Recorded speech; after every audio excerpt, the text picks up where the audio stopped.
Bismillahirrahmanirrahim. Alhamdulillahirabbil alamin. Wa bihi nasta'in ala umurid dunya waddin. Asyhadu an la ilaha illallah wa asyhadu anna Muhammadan abduhu wa rasuluh. Allahumma shalli ala Muhammad wa ala ali Muhammad. Melanjutkan kajian kita surat Al-Qamar, surat yang ke-54. Pada pagi hari ini masuk kepada ayat yang ke-18, halaman 529, surat ke-54 Al-Qamar, ayat yang ke-18. A'udzu billahi minasyaitonir rajim. Bismillahirrahmanirrahim. Kadzabat 'adun fakaifa kana 'adzabi wan nuzur. Inna arsalna 'alaihim rihan sarsaran fi yaumi nahsim mustamir tanzi'un nasa ka'annahum a'jazu nakhlim munqa'ir fakaifa kana 'adabi wa nudhur wa laqad yassarna al-qur'ana lidzikri fahal min muddakir. Sampai di situ.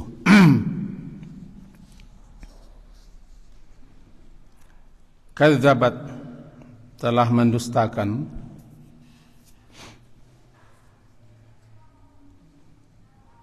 kaum Ad, fakaifa kana adabi wa nukur. Fakaifa, maka betapakah dahsyatnya azabi, adabku, dan nuzur, peringatanku. Inna, sesungguhnya kami, arsalna, kami telah mengirim, alaihim, atas mereka, riyah, angin sarsar, fi yaumi nahas, pada hari naas yang bertiup mustamir, secara terus menerus tiada henti. Tanzi'un nas,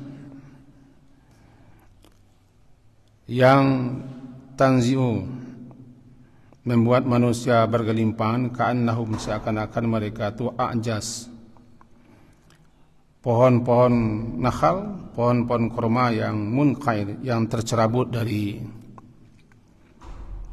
akar-akarnya. Fakaifa kana adabi wan nuzur, maka betapa dahsyatnya adabku dan peringatanku. Walaqad, dan sungguh, yassarna, kami telah memudahkan Al-Quran itu lidzikri, untuk peringatan, fahal mim muddakir, maka adakah orang yang mau mengambil peringatan atau pelajaran. Demikian kira-kira terjemahannya. Bela bapak dan ibu-ibu, di antara hal yang dapat kita garis bawahi daripada ayat-ayat yang telah kita pahami sebelum ini, bahwa datangnya bencana, petaka atau siksa disebabkan oleh dosa-dosa manusia. Setelah diberi berbagai macam peringatan-peringatan dan ancaman-ancaman agar manusia itu jangan berbuat kesyirikan, kekufuran, keingkaran, kebanggaan, dan kesombongan. Ini 5 ini yang umumnya datang bencana. Syirik atau kufur, keingkaran, kesombongan, serta penentang-penentang lainnya. Rata-rata umumnya petaka, azab, bencana itu datang lantaran ini. Itulah yang menimpa kaum Nabi Nuh alaihi salam. Ayat yang lalu, setelah 950 tahun Nabi Nuh berdakwah, akhirnya sampai kepada batas dan puncaknya Nabi Nuh berdoa. Doa beliau dikabulkan. Nah, sekarang ayat yang kita baca barusan, ayat 18. Kadzabat, telah mendustakan. Sebagaimana yang telah kita sampaikan dalam ayat yang lalu, kadzabat, mendustakan artinya tidak mempercayai, menolak, tidak membenarkan, menolak, tidak menerima, namanya kadzaba. Karena mendustakan itu maknanya tidak membenarkan apa yang disampaikan orang lain. Jika berdusta, kita yang berkata yang tidak benar, yang tidak sesuai dengan kenyataannya, namanya berdusta. Tapi kalau kadzaba ditambah tasdid kadzaba, apa yang disampaikan pihak lain tidak kita benarkan, kita tolak dan tidak kita terima.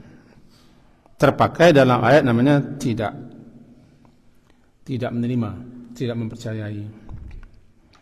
Ikadzabat, telah mendustakan, artinya tidak membenarkan, tidak menerima, menolak, apalagi mempercayai apa yang disampaikan oleh Rasul. Yang di sini adalah kaum Adun. Ad itu menurut para ahli sejarah adalah nama seseorang, Ad. Ad bin Iram bin Sam bin Nuh. Bahasanya Nabi Nuh, salah satu anak Nabi Nuh, Sam. Nanti anak Sam namanya Aram atau Iram, kemudian baru Aud, kemudian baru Ad. Nah, anak cucu keturunan Ad bernama kaum Ad. Kaum Ad ini hidup di Hadramaut, arah ke Yaman. Tepatnya sekarang kata para sejarah di Ramal namanya. Di dekat Yaman. Disitulah hidup kaum Ad ini. Kepada mereka Allah utus Nabi Hud. Bahkan Hud dijadikan salah satu nama daripada surah-surah Al-Quran, itu surah ke-11, namanya surat Hud. Kaum Ad ini terkenal dengan kekuatan fisik, kekar, kalau bahasanya badago, perkasa, kuat, sehingga mereka terpedaya dengan kekuatan, kebesaran tubuh, sehingga mereka mengatakan man asyaddu minna quwwah. Bahasa kitanya tidak ada lagi yang lebih kuat, yang lebih hebat. Nah, ini kesombongan namanya. Lebih kuat, lebih perkasa, lebih hebat. Tidak ada yang mampu mengalahkan saya. Kalau mampu kalian mengalahkan saya, hebat kalian. Itu asyaddu minna quwwah namanya. Kesombongan itu. Allah beri mereka tubuh-tubuh yang perkasa. Saya baca dalam kitab Al-Futuhat Ilahiyah, jilid 8 kalau saya tidak salah, sampai ada yang mengatakan kalau mereka berjalan bumi ini bergoyang, nanti bergoyang berdebu. Wallahu a'lam. Itu kan menggambarkan mereka, fisik mereka, tubuh mereka memang besar-besar, tinggi-tinggi dan kuat. Bahasa Minangnya bedegap lah. Itu kuat. Bedegap, bedago. Kuat. Dan negeri mereka terkenal dengan kesuburannya. Tanahnya subur, hujan turun. Dalam surat Fusilat dan surat selain ini katakan bahwa airnya, sungai-sungainya banyak mengalir. Tidak gersang, subur. Air mengalir. Tanaman-tanaman banyak. Mereka hidup makmur. Nah, karena mereka makmur, kebun-kebun subur, air mengalir, mereka punya tubuh yang perkasa, kuat, kokoh, lahir kesombongan. Dan mereka adalah kaum pertama yang menyembah berhala setelah kaum Nabi Nuh. Kaum pertama yang menyembah berhala setelah kaum Nabi Nuh dipunahkan atau dibinasakan. Para ahli mengatakan bahwa ada 3 berhala yang terkenal di zaman itu. Yang pertama Sadan, yang kedua namanya Samuda, yang ketiga Hara. Ini mereka berhalakan, lalu mereka jadikan Tuhan sembahan, kemudian mereka anggap Tuhan sungguhan. Mereka memuja, berdoa, meminta, memuliakan berhala-berhala itu. Maka ini namanya kesyirikan. Tidaklah diutus satu rasul pun kepada suatu kaum melainkan di situ sudah terjadi penyimpangan ibadah. Mereka telah syirik, mereka telah menyembah sesuatu yang tidak patut, yang tidak pantas untuk disembah, apalagi dijadikan Tuhan. Baru diutus rasul. Kenapa Nabi Nuh diutus? Karena sepeninggal Nabi Adam, setelah sekian lama orang menyimpang, tidak lagi menyembah Allah, tapi memuja orang-orang saleh. Akhirnya orang saleh dibuatkan gambar dan patung, kemudian dipuja lalu disembah. Diutus Nabi Nuh. Begitu juga generasi setelah Nabi Nuh, kaum Ad ini menyembah berhala, menyembah patung, memuja-muja. Diutus Nabi Hud, saudara mereka sendiri, sebangsa dan setanah air dengan mereka. Hud namanya. Nah, seruan para rasul semuanya sama intinya. Ya qaumi i'budullaha, itu seru rasul. Wahai kaumku, sembahlah Allah. Ya qaumi i'budullaha ma lakum min ilahin gairuh. Hampir mirip seru rasul semuanya. Wahai kaumku, sembahlah Allah. Ma lakum min ilah, tidak satu pun yang berhak disembah, dipertuhan, diibadahi selain daripada Allah. Untuk itu bertakwalah kalian kepada Allah, takutlah kalian kepada azabnya, dan taatilah aku. Umumnya seruan nabi-nabi begini. Kemudian mereka diseru agar mereka percaya, beriman kepada adanya hari akhirat, hari berbangkit, hari hidup lagi, hari pertanggungjawaban, hari di mana mereka disidang, diadili, ditanyai dan diberi pembalasan. 2 itu inti seruan para rasul. Pertama, mengajak mereka, menyeru mereka untuk menyembah Allah saja yang disebut dengan tauhid. Kemudian menjelaskan kepada mereka setelah hidup ini ada kematian, setelah kematian ada kehidupan akhirat. Sama dengan Nabi Hud. Beliau juga menyeru, berdakwah kepada kaumnya agar kaumnya menyembah Allah, beribadah kepada Allah. Tapi mereka istakbaru, menyombongkan diri, itu tidak menerima. Inti sombong itu kan tidak menerima kebenaran, menolak dan menentangnya. Batrul haq, menolak, tidak menerima, menentang, memusuhi kebenaran, namanya sombong. Al-kibru, kesombongan itu adalah batru, menolak, tidak menerima. Bahkan bukan hanya tidak menerima, menentang, memusuhi kebenaran. Ini namanya kesombongan. Kalau istikbar, menganggap diri besar, sehingga lahirlah satu kesombongan. Fastakbaru, maka mereka menyombongkan diri, tidak mau menerima ajakan seruan Nabi itu. Bahkan Nabi Hud dimusuhi, ditentang, diancam. Tuduhan mereka yang terkenal kepada Nabi Hud adalah, Nabi Hud mereka bilang bahwa dia telah kena kualat. Dalam surat Hud nanti surat ke-11 ayat 44 dikatakan inna qulu illa taraka ba'du aliyatana. Engkau ini Hud telah kena tulah. Kena ketulah tu kena apa? Kanai kaparat daripada Tuhan-Tuhan kita. Sehingga engkau gila. Engkau gila. Kerana engkau telah membangkang kepada Tuhan-Tuhan kita. Sehingga engkau begini bertea-tea, bertere-tere saja wahai Hud. Jadi dikatakannya Nabi Hud itu gila, sakit jiwa, dituduh dengan berbagai macam tuduhan. Kerana ya yang menyeru kepada menyembah Allah dia saja satu-satunya. Selainnya begitu. Datanglah bapak ibu ke negeri suatu negeri misalnya yang menyembah berhala-bala seperti datanglah ke India. Ketika orang menyembah-nyembah sapi atau tikus atau kera atau menyembah wawau atau menyembah apa saja, bahkan manusia bertelanjang juga mereka sembah, datang ke sana. Wih, ini tidak Tuhan, ini tidak layak disembah, ini begini, pasti kata orang sana nih, nih, terak,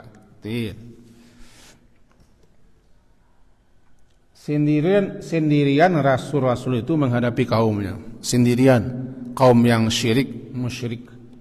Mereka betul-betul menyembah.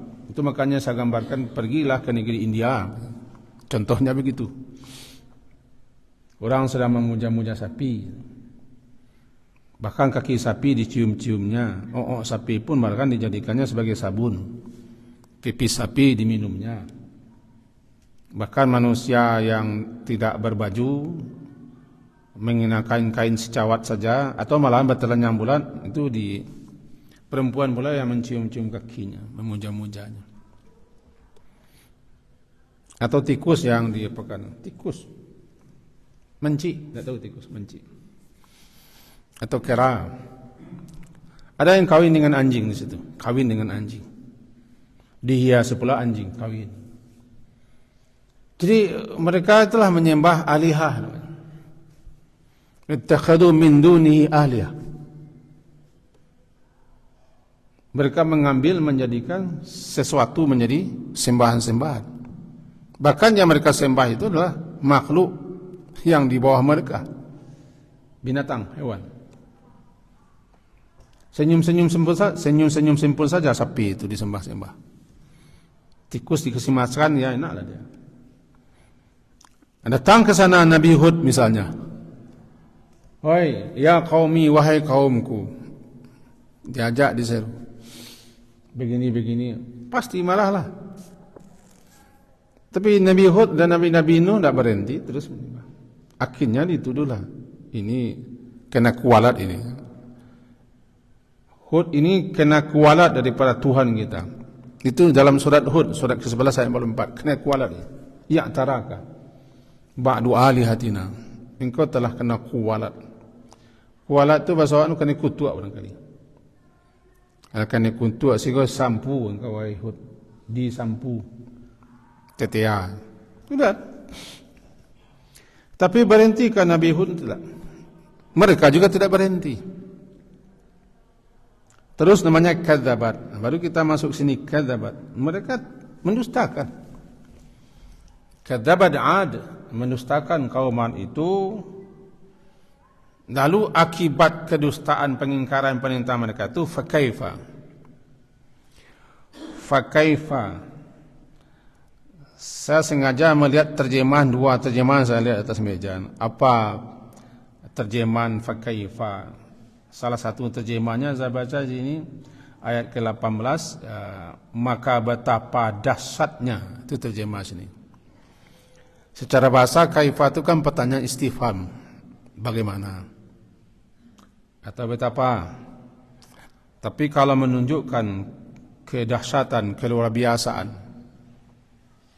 kengerian, kesengsaraan luar biasa, dipakai kafa. Sehingga terjemahan maka betapa dahsyatnya, betapa mengerikannya, betapa menyengsarakannya, dan seterusnya. Namanya kaifa.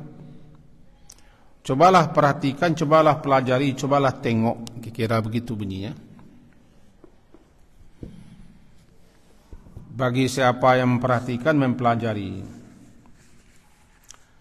kaum Ad ini, telusurilah, pelajarilah, telitilah bagaimana kesudahan yang mereka alami, kesengsaraan, penderitaan yang mereka alami. Nah, di situ bunyi kata kaifa. Akibat kedustaan mereka, maka akhir kesudahannya betapa hebat, betapa dahsyat, betapa mengerikan, menyengsarakan. Adabi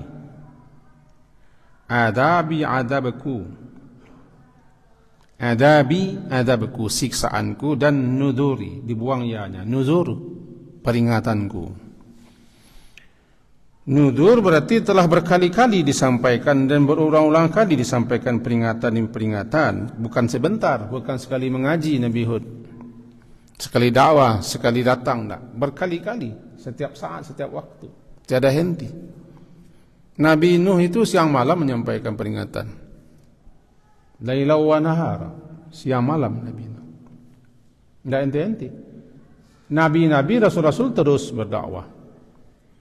Tidak diundang. Kalau kami kan diundang, dikasih kursi, kemeja. Ini namanya kan mengaji, ceramah, mempelajari ilmu. Kalau memang ilmu ini, Rasul enggak?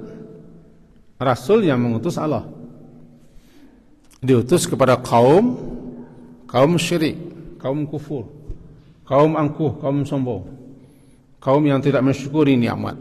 Itu Rasul. Sehingga Rasul tampil sendirian. Yang berdua tampil cuma Nabi Musa. Nabi Musa minta kepada Allah dalam surat Taha agar beliau didampingi oleh saudara beliau Harun, akhi. Mohon ya Allah, angkat saudaraku Harun menjadi pendampingku. Didampingi beliau, karena yang akan dihadapi Nabi Musa adalah ini, si Fir'aun yang mengangkat dirinya Tuhan. Nabi Musa tidak bisa sendirian, takut. Ini yang didampingi. Nabi Nuh tidak didampingi, Nabi Hud tidak sendirian. Cuman ada, tiba di Nabi Muhammad mana ada sahabat, tiba Nabi Isa ada namanya Hawariyun. Di Nabi-Nabi ada pendukung setia, pembelanya daripada sahabat-sahabat dan umat. Maka setelah lama Nabi Hud menyampaikan dakwah itu, seruan itu, ujungnya kena maka malah meminta azab. Kita baca dalam surat Al-Ahqaf, surat yang ke-46. Di sini dikatakan bahwa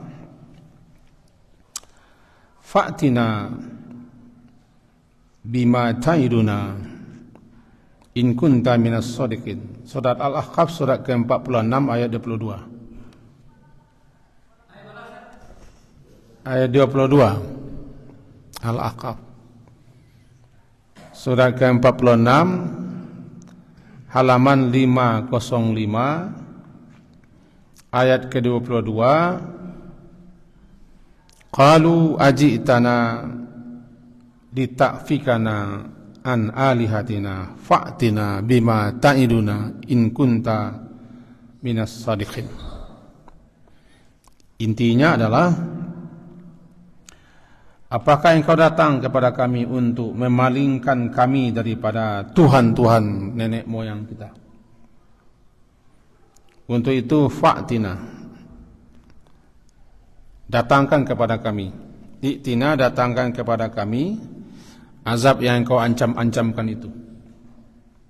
Bima ta'iduna, azab siksa yang telah engkau ancamkan kepada kami, jika engkau memang benar. Jadi mereka sudah minta azab, wiyawianu lah minta kata. Kalaulah meminta azab, berarti mereka sudah siap menanggung risiko. Fa'tina, apa fa'tina? Maka oleh sebab itu i'tina, engkau datangkan kepada kami bima ta'iduna, akan apa yang ta'iduna, engkau ancamkan kepada kami itu berupa azab. Mana azab itu? In kunta minas shadiqin, jika engkau adalah orang-orang yang benar, cepat datangkan. Jawaban Nabi Hud adalah qala innamal ilmu indallah. Nabi Hud berkata, innamal ilmu,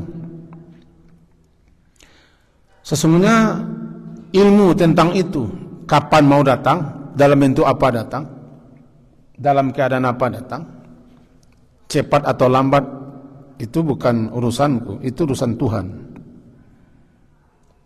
Ilmunya ada di sisi Allah. Saya hanya menyampaikan uballighukum, uballigh.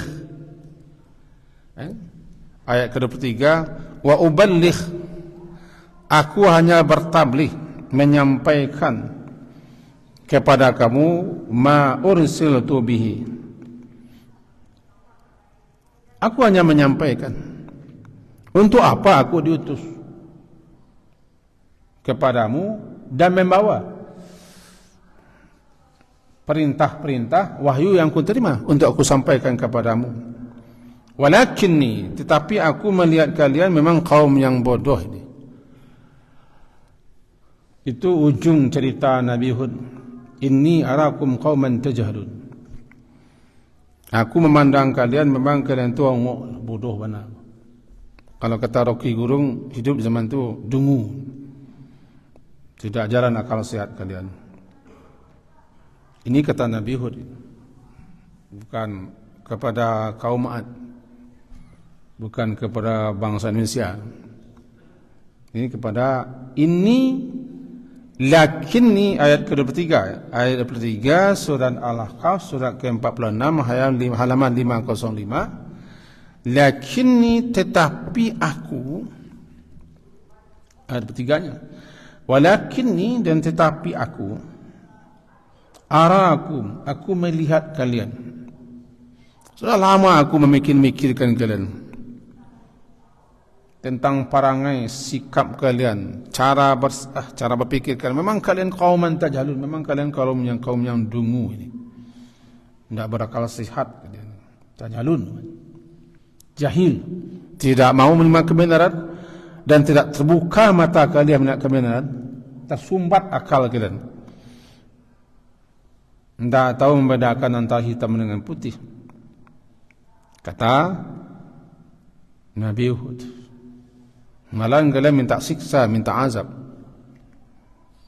Nah, baru datang dia azab itu. Maka terjadilah setelah sekian lama Nabi Hud, tidak ada lagi, sudah habis. Lalu mereka ditimpa oleh musim kering 3 tahun. Dalam sejarah 3 tahun. As-Sabuni mengatakan dalam kitabnya 3 tahun. 3 tahun tidak turun hujan.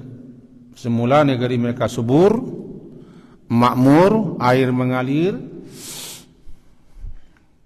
tanaman-tanaman menghasilkan, negerinya indah. Akhirnya tidak turun hujan selama 3 tahun. Coba gambarkan, bayangkan negeri kita yang indah, yang makmur, tentu di lereng gunung. Mereka juga tinggal di lereng-lereng. Misal di lereng Singgalang. Negeri yang tinggal di tepi-tepi gunung, lereng-lereng gunung, lereng-lereng pembukit itu adalah negeri tanah yang bagus. Namanya Raboah. Tanah yang subur. Air memercik pun turun subur dia. Raboah. Birabwatin. Nah, bayangkan di tepi gunung Singgalang, menghijau, air mengalir, apapun yang ditanam menjadi. Campak sebatang ubi tumbuh, sebatang lidi dibecek-becek sen tumbuh. Nah, ada kalai habis. Air pun tidak disumbik-sumbik, mengalir ke panjang sen. Itu orang tinggal di lereng-lereng. Mereka kira begini. Mereka bangun gedung-gedung tinggi, kokoh, kuat, menjulang. Mereka jadikan bangunan-bangunan, gedung-gedung itu hanyalah untuk segera pamer-pamer. Itu tercatat dalam sejarah. Akhirnya ditahan hujan selama 3 tahun berturut-turut. Tidak satu tetes pun habislah tanaman mereka. Habis ternak-ternak mereka. Mereka ketiadaan air. Lalu mereka merengek-rengek, meminta-minta, memohon-mohon agar datangkan hujan. Nah, baru nanti di ayat yang ke-24-nya masih surat Al-Ahqaf, falamma ra'auhu 'aridan mustaqbila awdiyatihim. Walamma maka tatkala ra'auhu, ayat 24, mereka melihatnya, ra'auhu melihatnya itu melihatnya azab berupa arid, berupa awan yang datang. Arid, awan hitam, kelam, tebal, mustaqbila menghadap, mengarah kepada audiyah, kepada lembah-lembah mereka. Karena mereka tinggal di lereng-lereng. Biasanya lembah banyak air, sekarang kering. Mustaqbila, datang mengarah kepada lembah-lembah mereka di berada, audiyatihim. Qalu hada aridun. Kata mereka, ini adalah arid. Ini adalah awan. Awan tebal yang akan menurunkan hujan kepada kita. Setelah 3 tahun, ini cari saya Pak. Lalamu simpane, lakar yang kerontang, nampak awan. Timbul harapan. Timbul harapan mereka. Tapi awan itu makin lama makin tebal, makin kelam, makin pekat.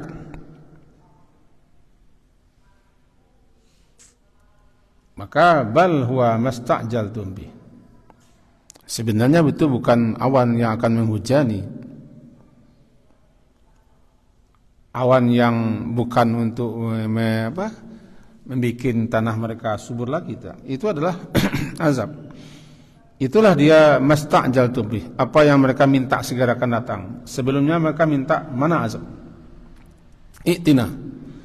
Yang engkau ancamkan kepada kami itu datangkan sekarang. Itulah dia rihun, angin, fiha, yang di dalam angin itu ada azab yang sangat pedih. Bernamalah angin itu angin sarsar. Angin sarsar, kalau dalam ayat yang kita baca surat Al-Qamar tadi, datang kepada mereka azab rihan sarsaran. Inna arsalna alaihim rihan sarsaran. Sesungguhnya kami arsalna, kami mengirim, bukan datang sendiri. Ketika datang angin kencang, itu doa yang diajarkan Nabi agar kita berlindung kepada Allah. Min syarri ma fiha wa syarri ma fiha wa syarri ma ursilat bih.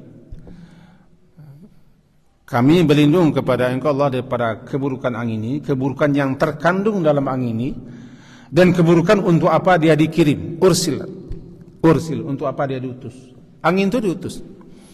Sehingga angin itu makmur, angin itu diperintah. Kalau tidak ada perintah, dia tidak akan bertiup kencang. Kita tidak boleh mengatakan cuaca ekstrem. Cuaca tidak salah, badai tidak salah, angin bertiup tidak salah. Dia hanyalah menjalankan tugas. Hiya ma'murah. Dia diperintah menjalankan tugas. Sama dengan air. Air itu mengalir, diperintah mengalir.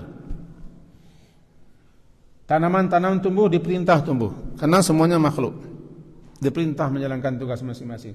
Untuk itu, la tasabburih, kalian jangan mencela angin. Nah, Nabi sallallahu alaihi wasallam, beliau sudah melihat awan tebal, awan pekat, hitam langit, angin bertiup. Beliau mondar-mandir ke depan ke belakang, masuk keluar. nampak di wajah beliau itu wajah kecemasan. Lalu beliau disapa oleh istri beliau. Kenapa beliau begitu? Jawaban beliau, tidak ada yang bisa melindungi kita apabila datang awan tebal, angin kencang ini datang membawa petaka. Yang teringat bagi beliau adalah apa yang menimpa kaum Nabi Ad, kaum Nabi Hud, kaum Ad. Karena di situ ada rih, awan tebal, hitam pekat, dingin. Selama ini negeri mereka panas 3 tahun. Awan. Timbul harapan. Rupanya dibeli awan yang makin lama makin tebal, makin kelam makin rendah itu ada namanya rih, angin dahsyat. Namanya sini rihan, datang angin dahsyat yang di situ mengandung adabun alim, bernama angin sarsar. Apa itu sarsar? Angin kencang menderu dingin. Kencang menderu dingin. Sarsar. Bermula dari awan. Rupanya awan itu diiring oleh angin, di atasnya ada angin. Bertiup dalam surat Al-Haqqah 7 hari 8 malam. 7 layalin. Bertiup lamanya angin itu bukan hanya sebentar. Bukan hanya sebentar. Disebutkan dalam Quran, luar biasa lamanya. Dalam surah Al-Haqqah, barangkali kita dapat surah Al-Haqqah. Surat ke-69 di sini katakan ayat ke-6. Wa amma 'adun fa'uhliku berihin sarsarin 'atiyah. Angin dingin menderu-deru sangat kencang, atiyah, yang sudah melampaui batas. Angin itu sudah melampaui batas, berarti angin dahsyat. Sakharaha alaihim, yang dikerahkan angin itu atas mereka 7 layalin, 7 malam. Wa thamaniyata ayyam, 7 hari, husuman, terus menerus bertiup, tiada henti. Jawa, saya tidak sampai 2 menit, angin kancang bertiup lah. Kampuh gitu dan tabang selalu macam nan tabang. Ini 7 malam 8 hari tidak berhenti-henti, husuman terus menerus. Angin berderu-deru. Tudammiru kulli syai', yang memunahkan, menghancurkan segala yang dilewatinya. Kalau bahasa kampungnya, aku nan kalian minta-minta betul. Aku nan ketujuh di kalian. Kira begitu, kalau sudah datang azab Allah, tidak bisa lagi. Ma tadharu min syai' atat alaih illa ja'alathu karamim. Apapun yang dilewati oleh angin dahsyat itu, pasti dia jadi serbuk yang berterbangan. Bukan hanya angin menggebu, angin dahsyat di hari yang naas, fi yaumin nahsin, di hari yang naas. Apa itu naas? Yang membinasakan. Ada naas itu sudah menjadi bahasa kita, naas sial, nahsin, itu yang tidak membahagiakan, menyengsarakan, membinasakan. Itulah angin yang bertiup kepada mereka selama itu. Tidak ada yang tersisa. Nah, kita kembali kepada awal kepada awal Quran yang kita baca, surah Al-Qamar. Kadzabat 'adun fa kaifa kana 'adzabi nuzur inna arsalna 'alaihim rihan sarsaran. Angin sarsar fi yaumin nahsin, nahas, fi yaumin nahas. Nahas orang terjemahkan maksud kita sial atau naas.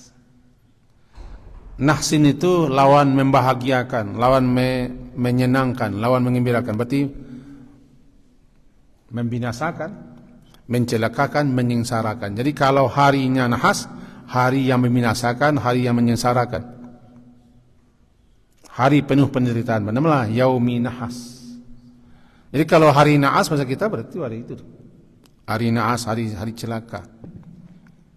Kenapa dikatakan yaumi nahsin, hari nahas? Karena itulah 8 hari tambah 7 malam, hari yang membinasakan, menyengsarakan, menghancur leburkan, meluluh lantakkan, semuanya jadi ramim, menjadi serbuk. Digambarkan di sini tanzi'un nas, tanzi'. Tanzi' itu apa? Tanzi' itu naza', naza' itu mencabut, mengelupas, mencabut, naza'. Dicabut seketika, dikelupas seketika, dibongkar seketika, naza'. Ini tanzi'. Tanzi'un nas karena mereka pamer dengan kekuatan fisik, kekuatan tubuh tinggi-tinggi, maka mereka ditimpakan angin yang akan merobohkan mereka. Gedung-gedung mereka, pohon-pohon mereka, ka'annahum, jadilah mereka ka'annahum seakan-akan a'jaz. Jadilah mereka ketika angin datang menderu-deru itu. Namanya ayat ke-20 a'jaz. Pohon-pohon korma. Apa itu a'jaz? Saya catat dalam beberapa penjelasan ulama. A'jaz itu sesuatu yang paling bawah sekali, yang paling bawah sekali. Lalu kemudian munqair.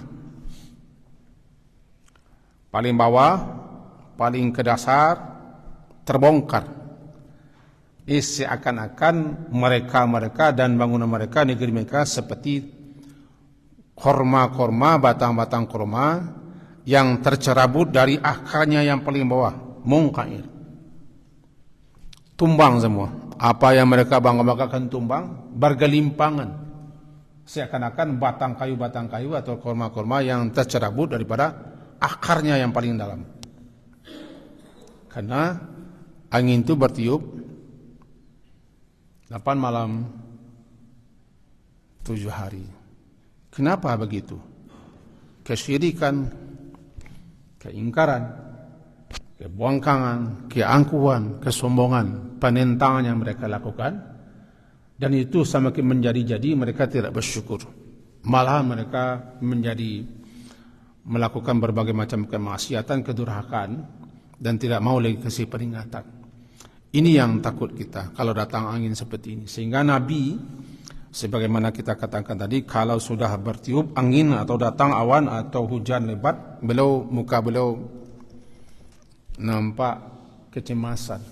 Siapa yang akan menjamin kita bahwa angin yang hujan datang ini akan mendatangkan rahmat? Tidak ada.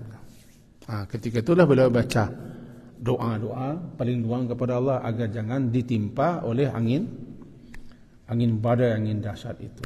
Kira-kira begitu kaji kita. Azab itu datang, petaka itu tiba lantaran penyebabnya kesyirikan, kekufuran, kesombongan serta kemaksiatan tiada henti. Kalau ketika itu nanti terjadi,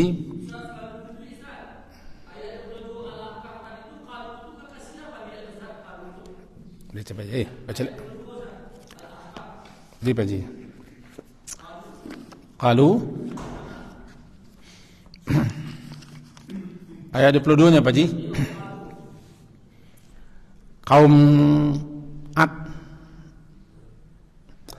qalu mereka kaum Ad, kaum Nabi Hud, aji tanah, apakah engkau Hud datang kepada kami berkuar-kuar menyampaikan ini begitu agar kami bisa terpalingkan daripada menyembah Tuhan-Tuhan nenek moyang kami?